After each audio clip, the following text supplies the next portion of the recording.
Bonjour à tous. Merci pour votre présence pour cette visioconférence sur les défis, de la vinification en Champagne. Nous avons le plaisir d'avoir Madame Colas du comité Champagne qui interviendra pour nous apporter l'actualité de la vinification et l'état de la recherche sur ce domaine. Également, nous avons la présence de Jean-Roch Mouret, également depuis Montpellier, responsable de son équipe de recherche également sur la partie vinification à l'université de recherche de Montpellier. Également, nous avons la présence de Michel Parizeau, depuis l'Aube, depuis l'exploitation de Champagne de Vaux, qui interviendra enfin pour conclure sur son retour d'expérience. Avant de passer la parole à Madame Colas, je voulais simplement rappeler que nous faisons cette intervention, nous faisons cette présentation en préparation du hackathon qui aura lieu bientôt, le 29 avril. Je voulais simplement rappeler à ceux qui sont intéressés pour participer au projet qui peuvent encore nous rejoindre. Je vais présenter également les projets. Nous avons pour cette année, nous avons reçu des projets en commercialisation avec l'idée d'aider les vignerons à développer une clientèle plus jeune grâce à la mixologie, avec une application développée par une personne du Crédit Agricole.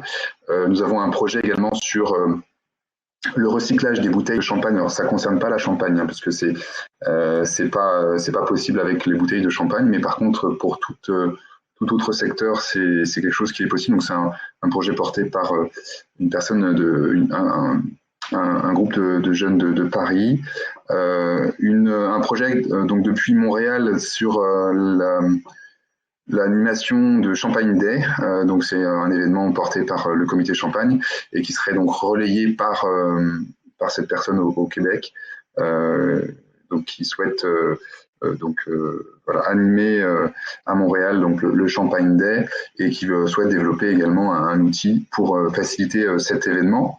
Nous avons également un groupe responsable, c'est la Chambre d'agriculture, Thomas Mineur, et en partenariat avec le groupe FDSEA Conseil et la Chambre d'agriculture et le comité Champagne, avec Sébastien Debuisson également qui a rejoint l'équipe sur comment accompagner les adhérents sur le changement de vigne haute semi-large.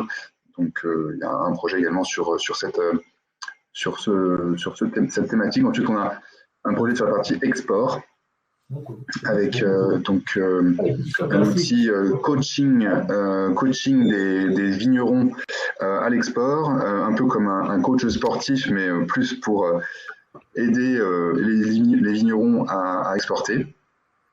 Et puis nous avons également un projet qui est plutôt, là c'est plus ludique, c'est un projet porté par trois collaborateurs de maisons de Champagne qui se sont lancés, passionnés de jeux de société et qui ont développé un jeu de société de plateau sur un peu une sorte de Monopoly des exploitations viticoles, et à l'occasion du hackathon, ils souhaitent développer la version numérique. C'est un jeu qui sera d'ailleurs en test pendant le week-end du 29 avril et 30 avril à la cuverie. Le 30 avril en particulier à la cuverie, le samedi 30 avril, vous pouvez venir découvrir ce jeu de plateau. C'est un jeu de plateau ludique pour découvrir comment on conduit une exploitation viticole, et puis qui peut se jouer jusqu'à 4 joueurs, il me semble. Et enfin, le dernier projet, c'est une version, un mapping toutes les connexions qu'il y a entre les entreprises de services connexes au champagne. L'idée, c'est de pouvoir identifier toutes les connexions qu'il y a entre les différentes entreprises connexes au champagne et voir l'incidence qu'il peut y avoir, par exemple, quand on commence, c'est en ce moment le cas, une pénurie de tel ou tel composé, fourniture, en ce moment éventuellement l'incidence de la fermeture de telle frontière, de tel débouché également. Donc c'est pour voir en fait quel peut-il y avoir comme incidence, et puis surtout aussi de voir également le poids économique que représente la filière champagne sur la partie donc connexe au champagne. Donc voilà, tous ces projets qui seront donc vous pouvez participer avec les équipes projets si vous souhaitez apporter votre concours. N'hésitez pas à nous rejoindre. Donc le 29 avril matin avec une intervention de Laurent Panigaille. Laurent Panigaille qui interviendra donc pour lancer le projet le 29 avril à OSGV. Et ensuite, pour le vendredi toute la journée, OSGV, et ensuite on sera à la cuverie samedi et dimanche. Voilà, écoutez, j'ai terminé pour ma part sur cette partie-là, donc je vous laisse la parole. Je vais arrêter le partage et je reste à votre disposition. Si vous avez des questions, n'hésitez pas. Donc, comme je disais dans le message, vous pouvez tout à fait poster vos questions et nous passerons à une phase de questions-réponses après chaque intervention. Je laisse la parole donc à Madame Colas. Et j'invite donc les autres intervenants, si vous voulez, à couper votre micro. Bon, bonsoir, Monsieur Parizeau. Je vois que vous êtes connecté également. Donc, on vous retrouve pour votre retour d'expérience à la fin de cette réunion. Voilà, donc j'ai partagé. Je ne sais pas si vous voyez bien. Oui, très bien. Ça marche bien? Bon, d'accord. Donc, merci. Bonjour à tous et merci de l'invitation. Moi, je vais vous parler vraiment de la partie pratique sur la fermentation alcoolique, ce qu'on sait et aussi ce sur quoi on travaille. Alors, les premières choses pour maîtriser la fermentation alcoolique, c'est surveiller certains points avant la FA, pendant la FA. Et puis, je vous parlerai aussi des différents problèmes qui peuvent arriver, qui sont liés à différentes origines, et puis comment on évite ces problèmes-là. Alors, les points à surveiller, tout d'abord, le premier point, c'est la turbidité. On sait évidemment, effectivement, qu'il faut débourber, il faut bien débourber les mous, puisque les bourbes apportent des précurseurs d'aromas indésirables, contiennent des enzymes aussi qui vont modifier les composés du mou.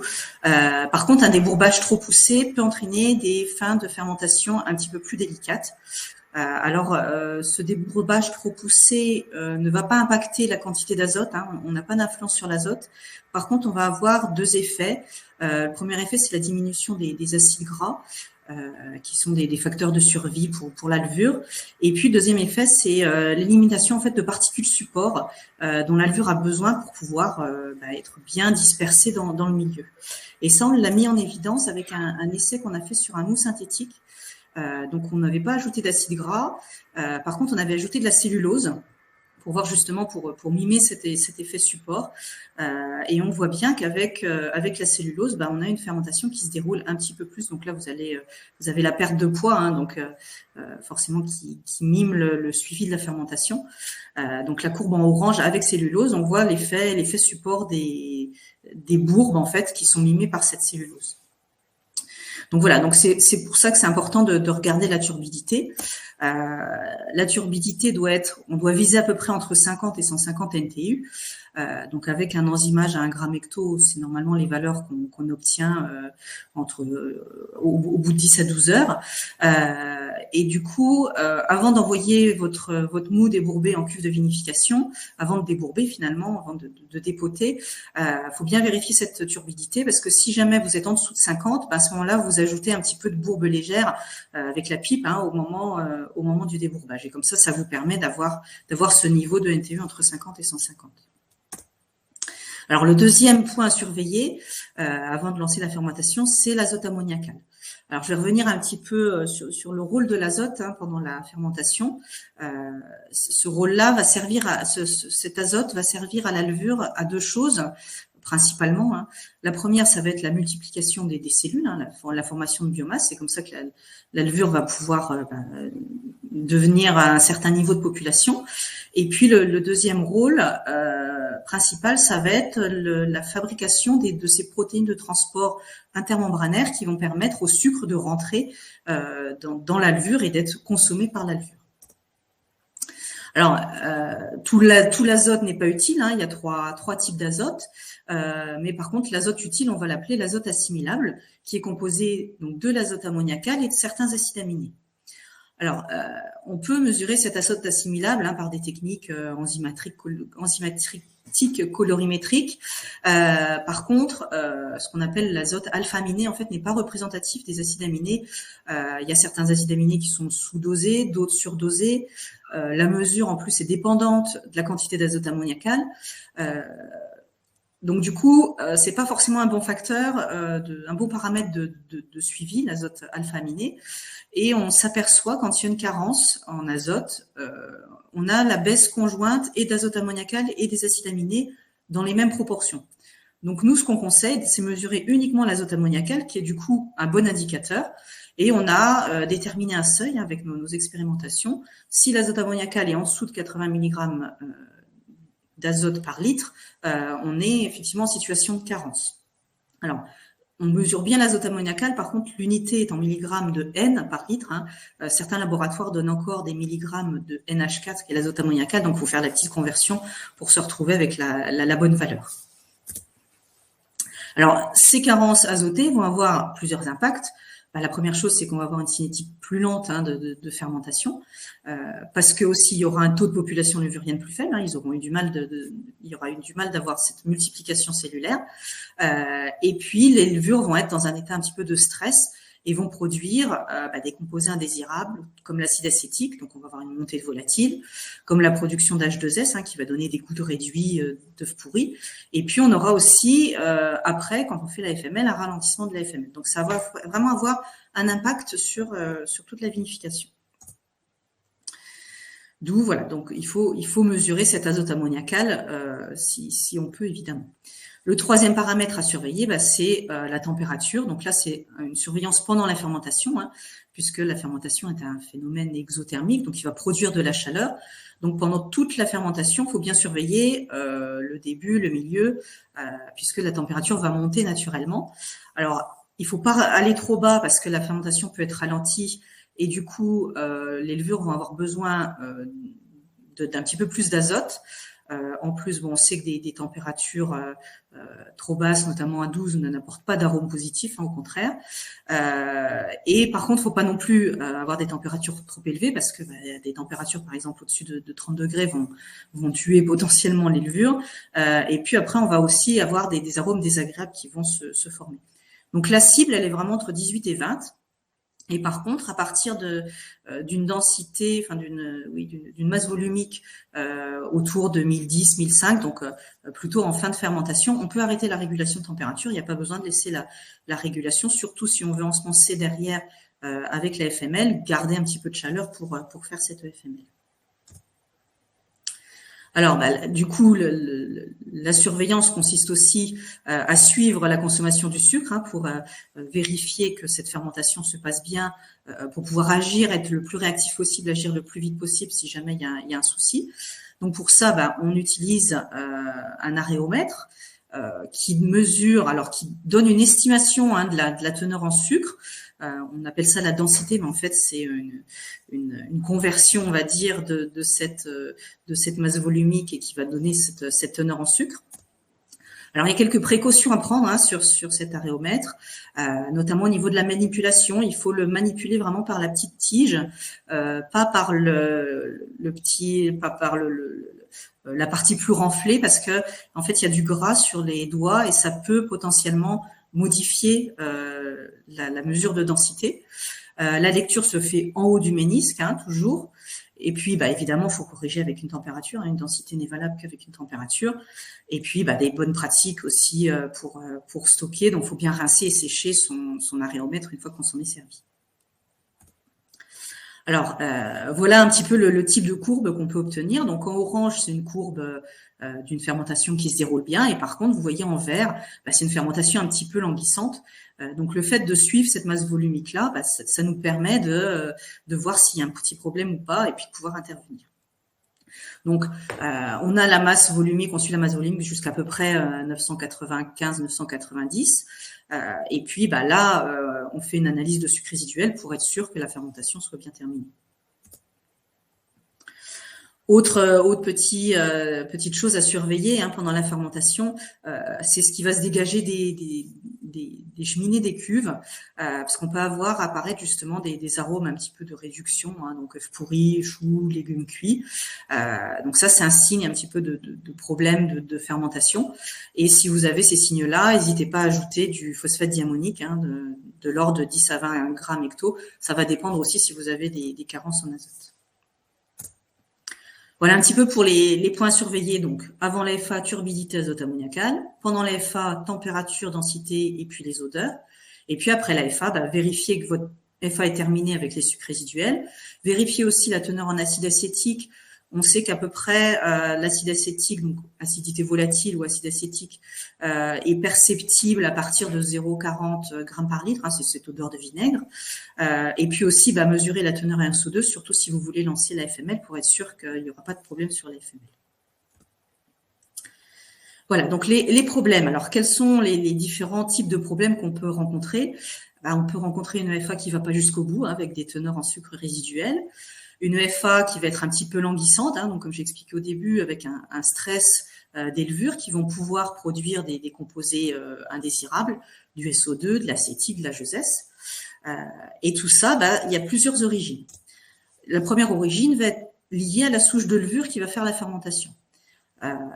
En effet, quand on a des fermentations spontanées avec des levures indigènes non sélectionnées, on peut avoir potentiellement une production de composés indésirables, donc les fameux que je vous ai cités plus haut, et puis aussi une difficulté de fermentation. Les levures qui sont présentes naturellement dans le mou sont pas forcément des levures qui sont aptes à faire la fermentation.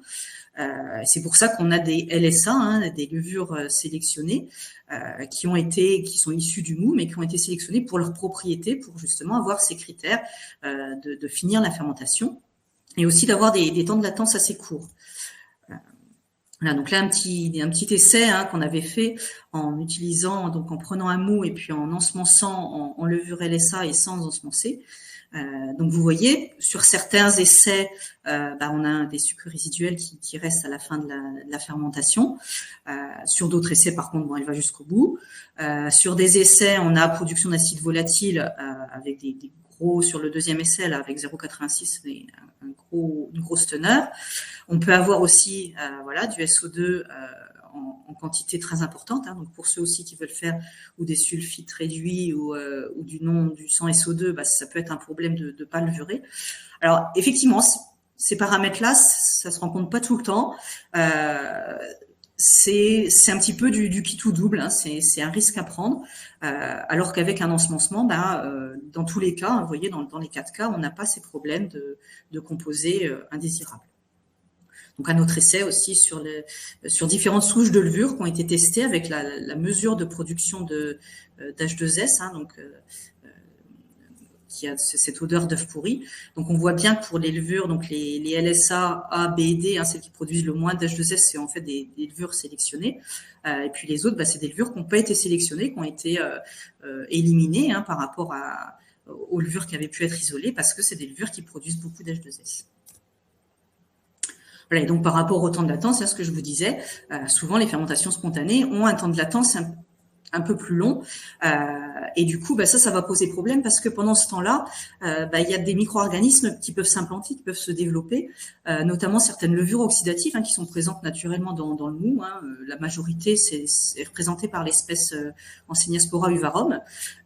Cette espèce-là va potentiellement produire à nouveau de l'acidité volatile, et puis le fait que ce temps de latence soit rallongé, le mou va pas être protégé vis-à-vis de l'oxygène, parce qu'une fois que la fermentation est démarrée, on a production de gaz carbonique, et cette production de gaz carbonique va venir inerter finalement le mou et l'espace gazeux au-dessus du mou. Donc plus on attend, plus on peut avoir potentiellement de l'oxydation qui se passe. Donc il faut compenser par mettre plus de SO2, ce qui est quand même pas génial. Voilà, donc nous, on vous recommande d'utiliser les levures que vous voyez apparaître là. Ces 6 levures-là, on les a validées, nous, au comité Champagne. On a fait des essais pour valider leur performance. Donc voilà, on sait que ces levures-là fonctionnent bien. Donc vous retrouvez à ces levures-là les références dans nos conseils de vinification qui sont sur le site extranet. Alors, deuxième type de problème, puis qui peut arriver aussi en fermentation, c'est une mauvaise remise en activité des levures. Cette remise en activité, elle a plusieurs objectifs. La première, c'est de bien disperser les levures pour restaurer leur intégrité membranaire. Donc pour ça, faut vraiment mettre la levure en pluie dans l'eau et puis bien agiter pour disperser bien tous les grumeaux. Les grumeaux qui restent, en fait, ce sont des levures qui vont pas être actives parce qu'elles n'auront pas été remises dans le milieu. L'objectif aussi de la remise en activité, c'est d'adapter au milieu, puisque vous savez qu'on a un milieu acide et sucré, donc voilà, il faut le temps que la levure aussi se réadapte à ce milieu-là pour avoir un départ en fermentation le plus rapide possible. Alors pour ça, on a 3 types de protocoles. Une réhydratation qu'on va appeler classique, un levain de tirage qu'on fait comme au moment du tirage, avec une alimentation régulière tous les jours, et puis une méthode un petit peu plus rapide et simple qu'on va appeler le levain de 24 heures. Et on voit qu'avec ce levain de 24 heures, en fait, on gagne 2 à 3 jours de latence par rapport à une réhydratation classique. Alors, comment ça fonctionne ce levain de 24 heures finalement, on part de la réhydratation classique, donc pour 1 kg de LSA dans 10 fois son volume en liquide. Alors là, vous voyez quand même, c'est pas 10 fois son volume en eau. Souvent, on voit 10 fois le volume en eau. Mais par contre, c'est bien de faire moitié eau, moitié mou, pour tout de suite donner un petit peu à manger à la levure. Donc avec une température 35 degrés, durée d'une demi-heure. Donc ça, c'est le protocole classique de réhydratation. Et en fait, à partir de là, quand vous avez vos 10 litres de mélange, vous allez les mettre dans 1 hectolitre de mou, ce qu'on va appeler un peu le pied de cuve. Et cet hectolitre va pouvoir, les levures vont pouvoir se développer, se réadapter progressivement au milieu pendant 24 à 48 heures. Vous pouvez l'utiliser dès 24 heures, mais vous pouvez aussi attendre 48 heures pour ensemencer en fait votre cuverie à hauteur de 1%. Donc en fait, dans ce protocole-là, on ne gagne pas en quantité de levure. Faut utiliser de toute façon 10 grammes hecto, mais ça permet de gagner du temps de latence et puis d'être sûr que les levures sont vraiment dans un bon état physiologique. Alors, troisième problème qui peut être à l'origine de difficultés de fermentation, c'est le ratio de population, parce que l'objectif, c'est quand même d'imposer la souche sélectionnée qu'on va apporter par rapport à la population levurienne qui existe naturellement. Ce ratio, en fait, avec nos essais, on a montré qu'il devait être à peu près à 200 pour que la souche justement apportée puisse prendre le dessus et faire la fermentation de bout en bout. Alors, on a 2 solutions pour ce ratio-là. C'est soit on augmente la population levurienne apportée, mais bon, c'est quand même dommage parce qu'avec le coût des levures, voilà, si on peut limiter, c'est aussi bien. Soit on diminue la population levurienne indigène. Donc ça passe tout simplement par une bonne maîtrise de l'hygiène. Donc rincer régulièrement les pressoirs après chaque mare, bien rincer les belons, bien rincer les cuves de débourbage. Voilà, c'est des petites choses pratiques, mais qui peuvent tout de suite faire la différence. Et puis bien égoutter aussi, parce que souvent on se méfie pas assez, mais de l'eau stagnante peut aussi développer des populations indigènes. Alors, dernier point qui peut être à l'origine de problèmes, ce sont toutes les carences. Alors, on connaît bien les carences azotées, on y travaille au comité Champagne depuis de nombreuses années. Donc, vous voyez, par exemple, un mou carencé, ce que je disais tout à l'heure, en dessous de 80 mg d'azote ammoniacal, on est carencé. Donc là, c'était un mou de 65 mg d'azote. Donc, on voit que au bout de 3 jours, les levures ont consommé tout l'azote ammoniacal et aminé, et du coup, au bout de 3 jours, on voit un début de production d'H2S. Donc, du coup, il va falloir supplémenter pour amener ce niveau d'azote ammoniacal à un niveau non carencé pour que la levure ait suffisamment à manger en fait pour aller jusqu'au bout. Alors, quand est-ce qu'il faut supplémenter ? il y a deux possibilités qui s'offrent à nous. Soit on supplémente directement en mou avant le début de la fermentation alcoolique. Le problème de cette supplémentation-là, c'est que vous voyez, le niveau d'H2S produit va être beaucoup plus important.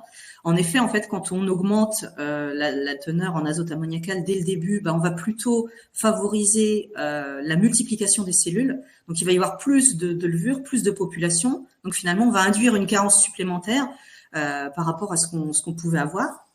Donc l'idéal, c'est d'ajouter cet azote, ce phosphate diamonique, c'est de l'ajouter au premier tiers de la fermentation, quand on voit que les sucres commencent à descendre, on est à peu près à 1060-1050 de densité, et là en fait on va vraiment agir sur le transport des sucres à l'intérieur et la consommation par la levure des sucres, et plus sur la multiplication cellulaire. C'est pour ça qu'il faut attendre un petit peu que la levure est consommée. En général, au bout de 3 jours, voilà, ça correspond à peu près. Alors, on peut avoir des mous qui sont très fortement carencés. On voit de plus en plus des mous qui peuvent atteindre 30, 20 mg en azote ammoniacal. Donc là, on a vraiment une carence qui est très très forte. Donc nous, on a commencé à faire des essais pour ajouter en fait ce phosphate diamonique en 2 fois. Une fois 20 grammes hecto sur mou, et puis une fois 20 grammes hecto au premier tiers de la fermentation, pour lui permettre quand même d'avoir cette population qui va lui manquer, parce que 20 mg, c'est quand même pas énorme. Et on voit, donc c'est la courbe en orange, là, sur cet essai-là, que ça fonctionne quand même pas mal par rapport à une seule supplémentation au premier tiers de la F1. Voilà, donc ça, c'est encore des essais qu'on est en train de faire pour essayer d'avoir vraiment des protocoles les plus adaptés au mou de maintenant, puisque on sait qu'avec le changement des pratiques et le changement climatique, il y a aussi des modifications de composition des mous. Alors justement, par rapport à cette modification de composition des mous, on se pose des questions sur le potentiel, notamment en vitamines et minéraux, parce que la levure, comme tout être vivant, a besoin aussi de vitamines et de minéraux. Alors là, c'est des essais qu'on a fait sur des mous synthétiques, en ajoutant en fait des concentrations croissantes en vitamines, pour voir quels étaient les besoins de nos levures, pour savoir si potentiellement dans le futur on aura un impact ou pas de potentielle carence. Donc en fait, les essais qu'on a menés, les premiers essais qu'on a menés, on voit pas vraiment d'impact de ces vitamines. Donc on a 2 types de comportements. Vous voyez à gauche la thiamine, par exemple la biotine, où on a forcément avec plus on met de thiamine, plus la fermentation va vite, mais on n'a pas non plus un gros différentiel. D'autres vitamines comme l'acide pantothénique, qui pourtant, d'après la biblio, est indispensable à la levure, là, on n'a pas vu du tout d'impact. Par contre, voilà, là, on était en mode ensemencement direct avec des LSA directement ensemencés sur mou, après réhydratation. Par contre, quand on utilise un levain potentiel, ou quand on fait un repiquage plusieurs fois sur le mou, on peut avoir là un effet, par contre, où on voit le 0%, là c'est pour l'essai de la biotine, par exemple.